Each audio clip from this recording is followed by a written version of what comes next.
The following is an episode of the Grassroots Freedom Initiative podcast. This episode is the audio from videos released on our YouTube and Rumble channels.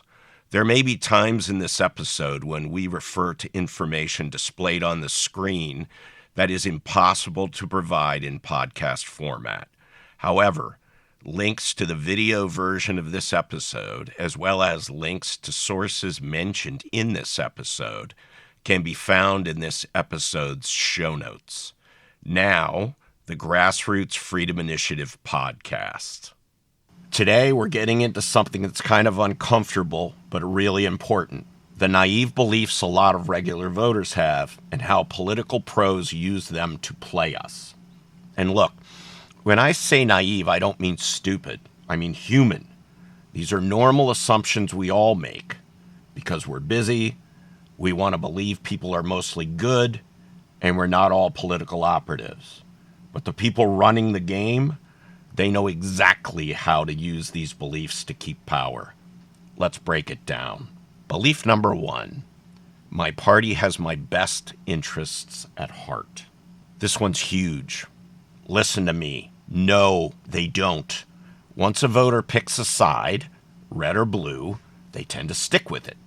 Political professionals bank on that loyalty.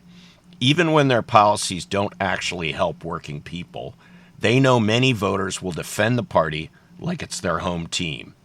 And you know you've met candidates the party insiders love, who are either dumb as a box of rocks or about as interesting as watching paint dry. It's identity over accountability. Belief number 2, if it's in the news, it must be important. Wrong. So much of what dominates headlines is curated for clicks, outrage, and distraction. While voters argue over tweets or culture war drama, lobbyists are writing legislation, corporate donors are shaping policy, and nobody's watching. The real stuff happens off camera. And in Ohio, the media craves access to politicians, even the weakest. They'll write whatever they can get or cut and paste what they've been sent. Watch out for planted nonsense. Notice the press is rarely very critical of our elected representatives, even though that's their job. Belief number 3, politics is about values, not money. We all want to believe that people get elected to fight for what's right. But money talks. Campaign contributions, PACs, dark money, they shape who gets heard and what gets done. Values get used as marketing. Money makes the rules. Don't be a fool believing any more than a single handful aren't in it for themselves. And when they think about us, actually, they don't think about us. They couldn't care less. Belief number 4, if someone sounds confident and says what I believe, they must be right. This is a big one. Confidence and charisma can make a lie sound like gospel. Political pros know how to push emotional buttons, especially when they say things people already want to believe. It's not about truth, it's about delivery. Most politicians are accomplished liars. It's closer to all of them than it is to half of them. Belief number 5, change happens because I vote every few years.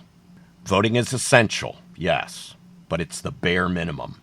The real power moves happen in between elections, in policy drafting, committee hearings, local boards, and lobbying meetings.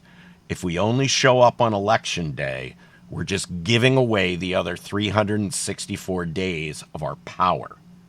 Belief number 6, both sides are equally bad or equally good. Sometimes this comes from a desire to stay neutral, not take a position, not have to defend it. But political strategists love this.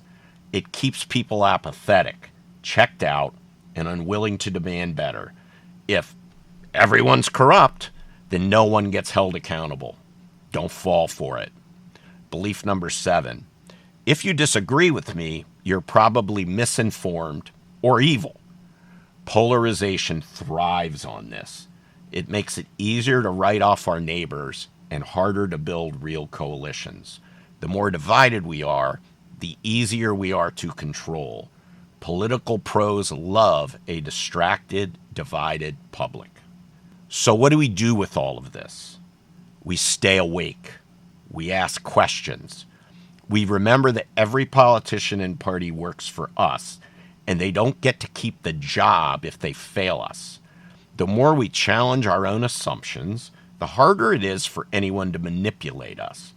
Read, listen, watch, question. Trust your gut. If this gave you something to think about, share it. Or better yet, talk to someone about it. That's how we start breaking the cycle. This episode is brought to you by the Grassroots Freedom Initiative, or GFI for short.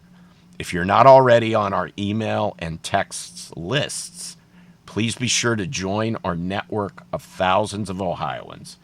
It's easy, free, and we won't ask you for money. Visit gfiohio.com and click the Join Us button in the upper right-hand corner of any page. Or text the letters GFI to 66866 and follow the prompts. And please be sure to find and follow us on YouTube and Rumble. Subscribe, hit the notification bell, and give us a like to be made aware when we post new content. Thanks for watching. Please remember to stay informed and get engaged.